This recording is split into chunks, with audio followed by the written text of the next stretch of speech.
Hi ಎಲ್ರಿಗೂ ನಮಸ್ಕಾರ. ಇವತ್ತು ಯಾಕೋ 3:30 ಆಗಿತ್ತು. ನೀವೇ ನೋಡ್ತಾ ಇದ್ದೀರಾ. ಸೊ ಎಚ್ಚರ ಆಗಿತ್ತು ಯಾಕೋ ಬೇಗ. ಮತ್ತೆ ಮಲ್ಕೊಂಡ್ರೆ ಎದ್ದೇಳಕ್ಕಾಗಲ್ಲ ಅಂತ ಹೇಳ್ಬಿಟ್ಟು 3:30ಗೆ ಎದ್ದಿದ್ದೆ. ನಮ್ಮ ಮಿಯಾನು ಅಷ್ಟೇ. ಅವಳು ಅಂತೂ ಬಿಡಿ, ನಾನಾದ್ರೂ ಒಂದ್ ಪಕ್ಷ 4 ಗಂಟೆಗೆ ಏಳೋದ್ ತಪ್ಬೋದು. ಇತ್ತೀಚಿಗೆ ನನಗೂ ಎದ್ದೇಳಕ್ಕಾಗಲ್ಲ ಬೇಗ. ಆದ್ರೆ ನಮ್ ಮಿಯಾ ಮಾತ್ರ 3:30 4 ಗಂಟೆಗೆ ಎದ್ದೇ ಇರ್ತಾಳೆ. ಸೊ ಅವಳ ತರ ರೊಟೀನ್ ಮಾಡ್ಬೇಕು ಯಾವಾಗ್ಲೂ ಅನ್ಸುತ್ತೆ. ಸೊ ಹಂಗೆ ರಿಲ್ಯಾಕ್ಸ್ ಮಾಡ್ತಾ ಇದ್ದೆ. ಇವಾಗ ಮನೆ ಕೆಲಸ ಸ್ವಲ್ಪ ಮಾಡ್ಬೇಕು.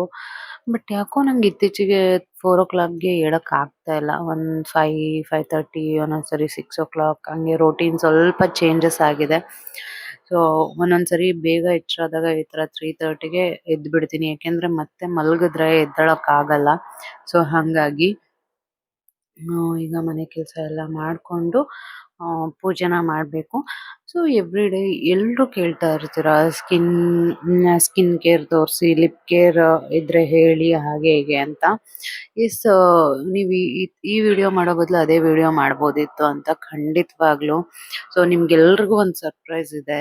ಸೊ ನಾನು ಯಾಕೆ ವಿಡಿಯೋಗಳನ್ನ ತಡ ಆಗುತ್ತೆ ಆ ಥರ ಸ್ಕಿನ್ ಕೇರ್ ಆಗಿರ್ಬೋದು ಈ ಥರದ್ದೆಲ್ಲ ಯಾಕೆ ಅಂತ. ಏನೇ ಒಂದ್ ನಿಮ್ಗೆ ಒಂದ್ ಸಜೆಷನ್ ಕೊಡ್ಬೇಕು ಅಂದ್ರು ಅದ್ರ ಬಗ್ಗೆ ಪರಿಪೂರ್ಣವಾಗಿ ಅರ್ಥ ಮಾಡ್ಕೊಂಡಿರ್ಬೇಕು. ಸೊ ಆಗ ನಿಮ್ಗೆ ಅದು ನಿಮ್ಗೂ ಕೂಡ ವರ್ಕ್ ಆಗುತ್ತೆ.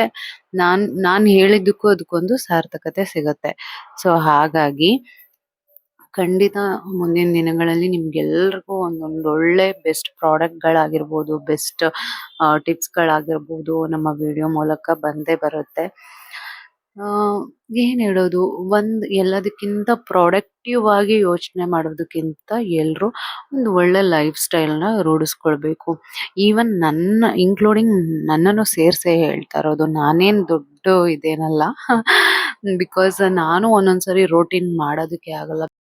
ಬಿಕಾಸ್ ಬಿಸ್ನೆಸ್ ಸ್ಟಾರ್ಟ್ ಆದಾಗಿಂದ ಸರಿಯಾದ ರೋಟೀನ್ ಪಾಲ್ಸಕ್ ಆಗ್ತಾ ಇಲ್ಲ. ಆದಷ್ಟು ಟ್ರೈ ಮಾಡ್ತೀನಿ ನಾನು ಬೆಳಗ್ಗೆ ಬೇಗ ಎದ್ದು ಎಲ್ಲದನ್ನು ಮಾಡೋದಕ್ಕೆ. ಇತ್ತೀಚೆಗೆ ಒಂದು 3-4 ಮಂತ್ಸ್ ಇಂದ ಯಾವಾಗ ಆಯಿಲ್‌ನು ನಾವು ಸ್ಟಾರ್ಟ್ ಮಾಡಿದ್ವಿ ಆಗಿಂದನು ಸ್ವಲ್ಪ ನನ್ಗೆ ಬೆಳಗ್ಗೆ ಏಳೋದಕ್ಕೆ ತುಂಬಾ ವ್ಯತ್ಯಾಸ ಆಗ್ತಾ ಇದೆ. ಅದೊಂಥರ ಗಿಲ್ಟ್ ಕಾಡುತ್ತೆ. ಇಡೀ ದಿನಾನು ನಾನು ಲೇಟಾಗಿ ಎದ್ದಾಗ ಒಂದು 5:30 6 o'clock ಎದ್ರೇನೆ ನಾನೇನೋ ಒಂದ್ ದೊಡ್ಡ ಅಪರಾಧ ಮಾಡಿದೀನೇನೋ ಅಂತ ನಂಗನ್ಸುತ್ತೆ. ಅದಕ್ಕೆ ನಾನ್ ಹೇಳೋದು ಎಲ್ರಿಗೂ ಒಂದು ಒಳ್ಳೆ ರೋಟೀನ್‌ನ ಪಾಲಿಸ್ಕೊಂಡು ಅದ್ ಕಂಟಿನ್ಯೂಯಸ್ ಆಗಿ ಮಾಡ್ಕೊಂಡ್ ಹೋದ್ರೆ ಖಂಡಿತ ನಮ್ ಹೆಲ್ತ್ ಕೂಡ ಚೆನ್ನಾಗಿರುತ್ತೆ. ಅದನ್ನ ಫಸ್ಟು ಕಾನ್ಸಂಟ್ರೇಟ್ ಮಾಡಿ. ಬಿಕಾಸ್ ನಾವೇನು ಒಂದು ರೋಟೀನ್ ಮಾಡ್ತೀವಿ ಅದ್ರಿಂದಾನೇ ನಾವು ಬ್ಯೂಟಿಫುಲ್ ಆಗಿ ಕಾಣಕ್ಕೂ ಸಾಧ್ಯ, ಹೆಲ್ತ್ ವೈಸು ಒಳ್ಳೇದು. ಸೊ ಹಂಗಾಗಿ ಬರೀ ಬೆಳಗ್ಗೆ ಎದ್ದೇಳೋದ್ರಿಂದಾನೇ ಅಂತ ನಾನೇನ್ ಹೇಳ್ತಾ ಇಲ್ಲ.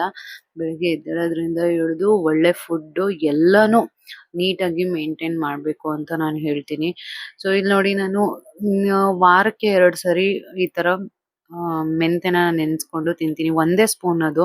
ಸೊ ಈ ತರ ತಿಂದಾಗ ನಮ್ಮ ಶುಗರ್ ಸ್ಪೈಕ್ ಆಗೋದಾಗ್ಲಿ ಆ ತರದ್ದೆಲ್ಲ ಏನೂ ಆಗಲ್ಲ. ಹೆಲ್ತ್ ಕೂಡ ತುಂಬಾನೇ ಬ್ಯಾಲೆನ್ಸ್ಡ್ ಆಗಿರುತ್ತೆ ಅಂತ ಹೇಳ್ತೀನಿ. ಪ್ರತಿದಿನ ಬೇಡ, ವಾರಕ್ಕೆ 1-2 ಸರಿ ಈ ತರ ಮೆಂತೆನ ನೆನೆಸ್ಕೊಂಡು ಖಾಲಿ ಹೊಟ್ಟೆಲಿ ತಿನ್ನಿ. ಇದ್ರಿಂದ ಒಳ್ಳೇದು, ಹೆಲ್ತ್ ವೈಸ್ ಒಳ್ಳೇದು. ಕೆಲವ್ರಿಗೆ ಈ ತರ ತಿನ್ನೋದಕ್ಕಾಗಲ್ಲ ಅಂತ ಅನ್ಕೊಳ್ತೀನಿ. ಬಟ್ ಏನು ಇಲ್ಲ, ಆ ತರ ಎಲ್ಲ ನಿಮ್ಗೆ ತುಂಬಾ ತಿನ್ನೋದಕ್ಕೆ ಆಗೋಲ್ಲ ಅನ್ನೋ ತರ ಏನು ಇರೋದಿಲ್ಲ. ಆರಾಮಾಗಿ ತಿನ್ಬೋದು. ಸೊ ಹಾಗಾಗಿ ಅಂಡ್ ಏನ್ ಹೇಳೋದು, ಸೊ ಇದ್ ನನ್ ರೊಟೀನ್ ನೀವ್ ಯಾವಾಗ್ಲೂ ನೋಡ್ತಾನೆ ಇರ್ತೀರಾ. ಎವ್ರಿ ಟೈಮ್ ನಾನು ಈ ತರ ಅಪ್ಲೋಡ್ ಮಾಡ್ತಾನೆ ಇರ್ತೀನಿ. ಸೊ ನನ್ಗೂ ಒಂದೊಂದ್ಸರಿ ತುಂಬಾ ಅಂದ್ರೆ ಎಲ್ಲೂ ಹೋಗಕ್ಕಾಗಲ್ಲ ನಂಗೆ.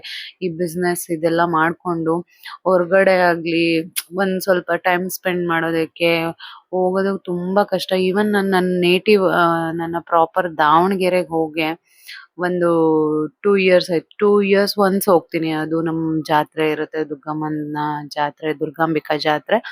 ಅವಾಗ ಹೋಗಿ ಬರ್ತೀನಿ.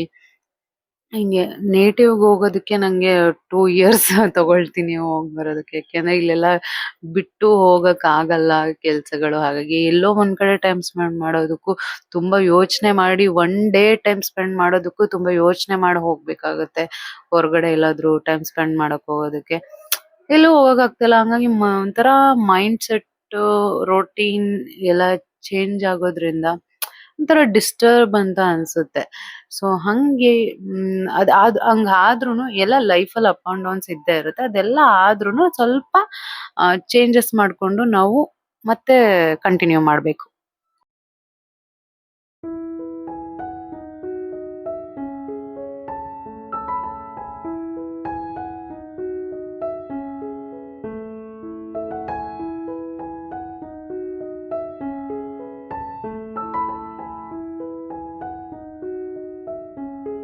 ಅಂಡ್ ಎಷ್ಟೋ ಜನ ನನ್ನ ಮಾರ್ನಿಂಗ್ ರೋಟೀನ್ ವಿಡಿಯೋ ಹಾಕ್ದಾಗ ಹೇಳ್ತಿರ್ತಾರೆ, ಕಮೆಂಟ್ ಮಾಡ್ತಿರ್ತಾರೆ, ಇಲ್ಲ ತುಂಬಾ ಕಷ್ಟ ಹೇಳೋದಕ್ಕೆ, ತುಂಬಾ ಆಗೋದೇ ಇಲ್ಲ ಅಂತ. ಈವನ್ ನಿಮಗಷ್ಟೇ ಅಲ್ಲ, ನನಗೂ ಕೂಡ ಕಷ್ಟ ಬೆಳಗ್ಗೆ ಹೇಳೋದಕ್ಕೆ. ತುಂಬಾ ಜನ, ಐ ಮೀನ್ ಎಲ್ರಿಗೂ ಕೂಡ ಕಷ್ಟ ಆಗುತ್ತೆ ಹೇಳೋದಕ್ಕೆ.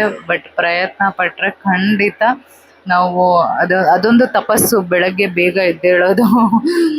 ಅದನ್ನ ನಾವು ಮಾಡ್ಲೇಬೇಕು ನಮ್ಮ ಲೈಫಲ್ಲಿ ಅಂತ ಹೇಳ್ತೀನಿ. ಅಂಡ್ ಇಲ್ಲಿ ನೀವು ಒಂದು ಈ ಪುಟ್ಟ ಟೇಬಲ್ ನೋಡ್ತಾ ಇರ್ಬೋದು. ಈ ಟೇಬಲ್ ನಾನು ರೀಸೆಂಟ್ ಆಗಿ ತರಿಸಿದ್ದು, ತುಂಬಾನೇ ಚೆನ್ನಾಗಿದೆ ಫ್ಲಿಪ್ಕಾರ್ಟ್ ಅಲ್ಲಿ. ಇದರ ಲಿಂಕ್ ನಿಮಗೆ ಸ್ಕ್ರೀನ್ ಮೇಲೆ ಕಾಣುತ್ತೆ, ಅಲ್ಲಿ ಪ್ರಾಡಕ್ಟ್ ಲಿಂಕ್ ಅಂತ, ಅಲ್ಲಿ ಕ್ಲಿಕ್ ಮಾಡಿ ನೀವು ಬೈ ಮಾಡ್ಬೋದು. ಸ್ಪೇಸ್ ಏನಾದರೂ ಹಾಲ್ ಚಿಕ್ಕದಿದ್ರೆ ನಿಮಗೆ ಈ ತರ ಟೇಬಲ್ ತುಂಬಾನೇ ಯೂಸ್ಫುಲ್ ಆಗುತ್ತೆ ಅಂತಾನೆ ಹೇಳ್ಬೋದು. ಅಂಡ್ ನನಗೆ ಇಷ್ಟ ಇಲ್ದಿರೋ ಕೆಲಸ ತೋರಿಸ್ತಾ ಇದೀನಿ. ನನಗಷ್ಟೇ ಅಲ್ಲ, ಎಷ್ಟೋ ಜನಕ್ಕೆ ವಾಕಿಂಗ್, ವರ್ಕೌಟ್ ಅಂದ್ರೆ ಇಷ್ಟ ಇಲ್ಲ. ನನಗೆ ವರ್ಕೌಟ್ ಓಕೆ, ಈ ತರ ಥ್ರೆಡ್ಮಿಲ್ ಅಲ್ಲಿ ವಾಕಿಂಗ್ ಮಾಡ್ತಾ ಇದೀನಲ್ಲ, ವಾಕಿಂಗ್ ಹೊರಗಡೆ ಮಾಡೋದು, ಥ್ರೆಡ್ಮಿಲ್ ಅಲ್ಲಿ ಮಾಡೋದು ನಂಗೆ ಇಷ್ಟನೇ ಇಲ್ಲ. ಬಟ್ ಎಕ್ಸಸೈಸ್ ಬೇಕಾದ್ರೆ ಮಾಡ್ತೀನಿ, ಆರಾಮ್ಸೆ ಮಾಡ್ತೀನಿ. ಫ್ಲೋರ್ ಎಕ್ಸಸೈಸ್ ಎಲ್ಲ ನನ್ಗೇನು ಬೇಜಾರಾಗಲ್ಲ. ಬಟ್ ಇದು ಅಜಯ್ ಅವರ ಬಲವಂತದಿಂದ ಮಾಡ್ತಾ ಇರೋ ಅಂಥದ್ದು. ಅವರೇ ಕೂರಿಸ್ಕೊಂಡು ಬೈದು, ಇಲ್ಲ ವರ್ಕೌಟ್ ಮಾಡು, ವಾಕಿಂಗ್ ಮಾಡು ಅಂತ, ಇಷ್ಟು ಕ್ಯಾಲರಿ ಬರ್ನ್ ಆಗ್ಬೇಕು ನೀನು ಅಂತ ಹೇಳಿ ವರ್ಕೌಟ್ ಮಾಡಿಸ್ತಾ ಇದ್ರು. ಅದನ್ನೇ ಮಾಡ್ತಾ ಇದ್ದೀನಿ ನಾನು.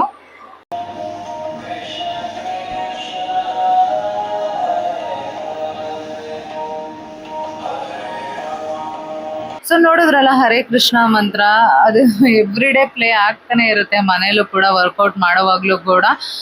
ಸೊ ಅಜಯ್ ಅವರು ಕೂಡ ವರ್ಕೌಟ್ ಮಾಡೋವಾಗ ಹರೇ ಕೃಷ್ಣ ಮಂತ್ರ ಹಾಕಿರ್ತಾರೆ. ಸೊ ಅದು ಕೇಳ್ತಾ ಇದ್ರೇನೆ ನಾವು ಇಲ್ಲಿ ಇದೀವಿ ಅಂತಾನೆ ಅನ್ಸಲ್ಲ. ಅಷ್ಟು ಒಂದು ಪೀಸ್ಫುಲ್ ಅಂಡ್ ಪವರ್ಫುಲ್ ಮಂತ್ರ ಅಂತಾನೆ ಹೇಳ್ಬೋದು. ನನ್ನ ಲೈಫ್ನೇ ಚೇಂಜ್ ಮಾಡಿರೋ ಅಂತ ಮಂತ್ರ, ನಾನು ಯಾವಾಗ್ಲೂ ಹೇಳ್ತಾ ಇರ್ತೀನಿ.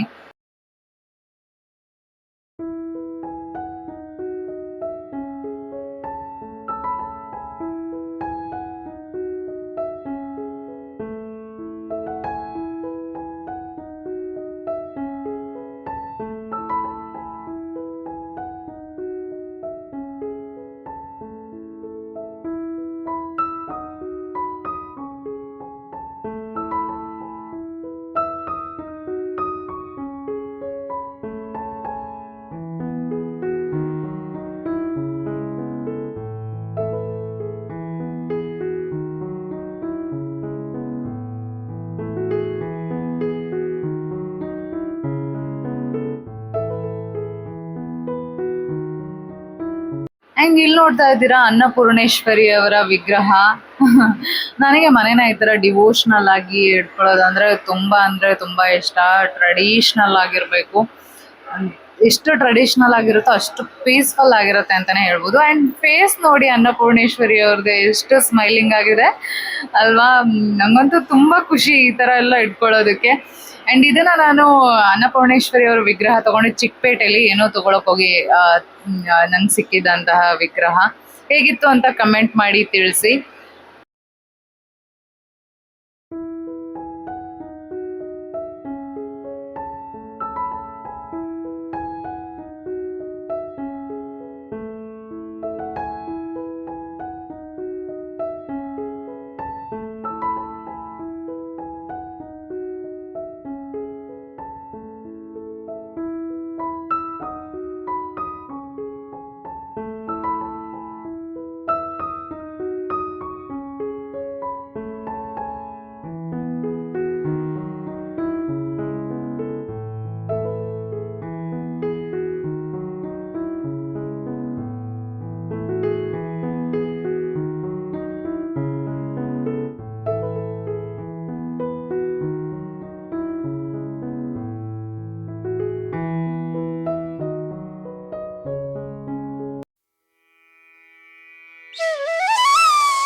ನಾನು ಎವ್ರಿಡೇ ದೀಪ ಹಚ್ತೀನಿ ತುಳಸಿ ಹತ್ರ. ನೋಡಿರ್ಬೋದು, ಇದು ಮಣ್ಣಿನ ದೀಪ. ನಾನು ಪೇಂಟ್ ಮಾಡಿರೋದು. ಇದು ಹೇಗಿತ್ತು ಪೇಂಟ್ ಮಾಡಿರೋದು ಅಂತ ಕಮೆಂಟ್ ಮಾಡಿ ತಿಳಿಸಿ. ಇದು ಮಣ್ಣಿನ ಕಲರೇ ಇತ್ತು, ಪೇಂಟ್ ಮಾಡಿದ್ದೀನಿ. ಆ್ಯಂಡ್ 2 ಸ್ಪೂನ್ ಅಷ್ಟೇ ಎಣ್ಣೆ ಹಿಡಿಯೋದು, ಆದ್ರೂ ಎವ್ರಿಡೇ ಹಚ್ಚೋದಕ್ಕೆ ಕಂಫರ್ಟಬಲ್ ಆಗಿರುತ್ತೆ ಆ್ಯಂಡ್ ಡಿವೈನ್ ಫೀಲ್ ಕೊಡುತ್ತೆ ಅಂತಲೇ ಹೇಳ್ಬೋದು. ಆ್ಯಂಡ್ ನಾನು ಎಲ್ರಿಗೂ ಸಜೆಸ್ಟ್ ಮಾಡೋಕೆ ಹೋಗಲ್ಲ, ಆ ಥರ ಎಲ್ಲ ಏನು ಹೇಳ್ತಾ ಇಲ್ಲ. ಒಂದು ನನ್ನ ಒಪಿನಿಯನ್ ಹೇಳ್ತಾ ಇದ್ದೀನಿ. ಆ್ಯಂಡ್ ಮಾರ್ನಿಂಗ್ ನಾವು ಬೆಳಗ್ಗೆ ಎದ್ದು ಈ ಥರ ಒಂದು ಡಿವೈನ್ ಆಗಿ ಇಟ್ಕೊಳ್ಳೋದ್ರಿಂದ ಎಷ್ಟು ಒಂದು ಆ ಫ್ರೆಶ್ನೆಸ್ ಎನರ್ಜಿ ಸಿಗುತ್ತೆ ಅಂದರೆ ಅದು ಹೇಳೋದಕ್ಕೆ ಸಾಧ್ಯ ಇಲ್ಲ. ಅದೊಂದು ಏನಂತಾರೆ, ಒಂದು ಮ್ಯಾಜಿಕ್ ಅಂತಲೇ ಹೇಳ್ಬೋದು. ಅದು ರೂಢಿ ಮಾಡ್ಕೊಳ್ತಾ ಖಂಡಿತವಾಗ್ಲೂ ಅದು ಹಾಗೆ ಆಗುತ್ತೆ. ನಾವು ಬೆಳಗ್ಗೆ ಎದ್ದೇಳೋದು, ಸೊ ಎಷ್ಟೋ ಜನಕ್ಕೆ ಬೆಳಗ್ಗೆ ಎದ್ದೇಳೋದಕ್ಕೆ ತುಂಬ ಕಷ್ಟ. ಈವನ್ ನನಗೂ ಕೂಡ ಕಷ್ಟ. ನೋಡಿ, ಇವಾಗ ಒಂದು 7:30 ಆಗಿದೆ. 7:30 ಒಳಗಡೆ ನಿಮ್ಗೆ ಅರ್ಧ ಕೆಲಸ ಮುಗ್ದೇ ಹೋಗ್ಬಿಟ್ಟಿರುತ್ತೆ. ನಾವೇನಾದ್ರೂ 7:30 8 o'clock ಎದ್ರೆ ನಮ್ಮ ಕೆಲಸ ದಿನ ಇಡೀ ಕೆಲಸ ಮಾಡ್ತಾನೆ ಇರೋದು ಆ ಥರ ಆಗ್ಬಿಡುತ್ತೆ. ಸೊ ಹಾಗಾಗಿ ಹೇಳ್ದೆ ಅಷ್ಟೇ. ಆ್ಯಂಡ್ ಇನ್ನೊಂದ್ಸರಿ ಇಂಡಕ್ಷನ್ ಸ್ಟವ್ನ ಹೇಗೆ ಯೂಸ್ ಮಾಡೋದು ಅಂತ ಹೇಳ್ಕೊಡ್ತಾ ಇದ್ದೀನಿ. ಇಲ್ಲಿ ಇಂಡಕ್ಷನ್ ಸ್ಟವ್ ಆನ್ ಮಾಡೋದು ಬಟನ್ಗಳಿರುತ್ತೆ, ಇದನ್ನೆಲ್ಲದನ್ನು ಒಂದ್ಸರಿ ಚೆಕ್ ಮಾಡ್ಕೊಳ್ಳಿ. ಅದಾದಮೇಲೆ ಮತ್ತೆ ಆನ್ ಮಾಡಿ, ಇಲ್ಲೊಂದು ಪ್ಲಗ್ ಕೊಟ್ಟಿದ್ದಾರೆ, ಅದನ್ನು ಆನ್ ಮಾಡಿದೆ. ಸ್ವಿಚ್ ಆನ್ ಮಾಡಿದ ತಕ್ಷಣ ಅಲ್ಲೊಂದು ಬಟನ್ ಇರುತ್ತೆ, ಆನ್ ಆ್ಯಂಡ್ ಆಫ್ ಅಂತ. ಆನ್ ಮಾಡಿದೆ. ಈಗ ನಾನು ಮಾಲ್ಟ್ ಮಾಡ್ತಾ ಇದ್ದೀನಿ. ಸೊ ಅದಕ್ಕೆ ಒಂದು ಸ್ವಲ್ಪ ನೀರು, ಸ್ಟೀಲ್ ಪಾತ್ರೆನೇ ಆಗಿರಬೇಕು, ತಳ ಫ್ಲ್ಯಾಟ್ ಇರಬೇಕು, ಆ ಥರದ್ದು. ಅಲ್ಲಿ ಮೆನು ಅಂತ ಇರುತ್ತೆ, ಪ್ರೆಷರ್ ಕುಕ್ ಅಂತ. ನಾನು ಯಾವಾಗಲೂ ಪ್ರೆಷರ್ ಕುಕ್ಕೇ ಯೂಸ್ ಮಾಡೋದು ಅಡುಗೆಗಳಿಗೆ. ಇಲ್ಲಿ ಪ್ಲಸ್ ಆ್ಯಂಡ್ ಮೈನಸ್ ಇರುತ್ತೆ, ಟೆಂಪ್ರೇಚರ್ ನೀವು ಕಡಿಮೆ ಹಾಗೆ ಜಾಸ್ತಿ ಮಾಡ್ಕೊಳ್ಳೋದಕ್ಕೆ. 2000ವರೆಗೂ ಟೆಂಪ್ರೇಚರ್ ಅದು ನಂಬರಲ್ಲಿ ಇರುತ್ತೆ, ಅದನ್ನು ನೋಡಿಕೊಂಡು ನೀವು ಮಾಡ್ಕೊಳ್ಬೋದು. ಮೆನು ಅಲ್ಲೇ ನಿಮಗೆ ಪ್ರೆಷರ್ ಕುಕ್ ಅಂತ ಇರುತ್ತೆ, ಆಮೇಲೆ ಡೀಪ್ ಫ್ರೈ ಅಂತ ಇರುತ್ತೆ. ಸೊ ಇಡ್ಲಿ ಮಾಡಬೇಕಂದ್ರೆ ಇಡ್ಲಿ, ಸೊ ಅಲ್ಲಿ ನೋಡ್ಕೊಳ್ಬೋದು ನೀವು ಏನೇನು ಮಾಡೋದಕ್ಕೆ ಏನೇನು ಸೆಟ್ ಮಾಡ್ಬೋದು ಅಂತ. ಏನು ನಾರ್ಮಲಾಗಿ ಅಡುಗೆ ಮಾಡ್ತೀರಾ ಅಂದರೆ ಪ್ರೆಷರ್ ಕುಕ್ ಅಂತಲೇ ಮಾಡಿ. ಸೊ ನೋಡಿ, ಇವಾಗ ಮಾಲ್ಟನ್ನು ನಾನು ಬಿಸಿನೀರು ಕಾದಿದೆ, ಬೇಗನೆ ಆಗುತ್ತೆ ಅಂತಲೇ ಹೇಳ್ಬೋದು ಈ ಒಂದು ಇಂಡಕ್ಷನ್ ಸ್ಟೌವಲ್ಲಿ. ಸೊ ಇದನ್ನು ಮಿಕ್ಸ್ ಮಾಡಿ ಮಾಡ್ತಾ ಇದ್ದೀನಿ ಇಷ್ಟೇ. ಅಂದರೆ ಸ್ಟೀಲಲ್ಲಿ ಮಾಡೋವಾಗ ಸ್ವಲ್ಪ ನಾವು ರೊಟೇಟ್ ಮಾಡ್ತಾನೆ ಇರಬೇಕು. ಗ್ಯಾಸಲ್ಲಾದರೂ ಅಷ್ಟೇ, ಇಂಡಕ್ಷನ್ ಸ್ಟೌವಲ್ಲಾದರೂ ಅಷ್ಟೇ. ಸ್ವಲ್ಪ ಸ್ಪೂನಲ್ಲಿ ರೊಟೇಟ್ ಮಾಡ್ತಾ ಇದ್ರೆ ತಳ ಹಿಡಿಯೋದಿಲ್ಲ. ಸ್ವಲ್ಪ ಗಟ್ಟಿ, ಇವಾಗೆಲ್ಲ ಒಂದು ಸ್ವಲ್ಪ ಗಟ್ಟಿ ಸ್ಟೀಲ್ ಬರ್ತಾ ಇದೆ, double coat, triple coat steel. ಅದರಲ್ಲೆಲ್ಲ ಸ್ವಲ್ಪ ತಳ ಹಿಡಿಯೋದಿಲ್ಲ. ಆ ಪಾತ್ರೆಗಳನ್ನೂ ನಾನು ಯೂಸ್ ಮಾಡ್ತೀನಿ. ಮಾಲ್ಟಿಗೆ ಇದನ್ನು ಯೂಸ್ ಮಾಡ್ತಾ ಇದ್ದೀನಿ ಅಷ್ಟೇ. ಸೊ ನೋಡಿ ಎಷ್ಟು ಚೆನ್ನಾಗಿ ಕುದೀತಾ ಇದೆ. ಜಾಸ್ತಿ ಏನಾದ್ರು ಉಕ್ಕು ಬರುತ್ತೆ ಅಂತ ನಿಮ್ಗೇನಾದರೂ ಫೀಲ್ ಆದರೆ ಇಮಿಡಿಯೇಟಾಗಿ ನೀವು ಕಡಿಮೆ ಮಾಡ್ಕೊಳ್ಬೋದು. ಸೊ ಇವಾಗೆಲ್ಲ ಸಿಲಿಂಡ್ರ್ ಪ್ರಾಬ್ಲಮಿಂದ ಎಷ್ಟೊಂದು ಥರದ ಇಂಡಕ್ಷನ್ ಸ್ಟವ್ ಬಂದಿದೆ. ಇದು ನಾನು ಹೇಳಿದ್ನಲ್ಲ, ಒಂದು ಶಾರ್ಟ್ ವಿಡಿಯೋದಲ್ಲಿ ಹೇಳಿದ್ದೆ, ಗಟ್ಟಿಮೇಳದ ಡೈರೆಕ್ಟರ್ ಅನಿಲ್ ಸರ್ ನಂಗೆ ಗಿಫ್ಟ್ ಮಾಡಿದ್ದು ಅಂತ. ಆ್ಯಂಡ್ ಇದಾಗಿತ್ತು a day in my life. ಹೇಗಿತ್ತು ಅಂತ ಕಮೆಂಟ್ ಮಾಡಿ ತಿಳಿಸಿ. Love you all, bye.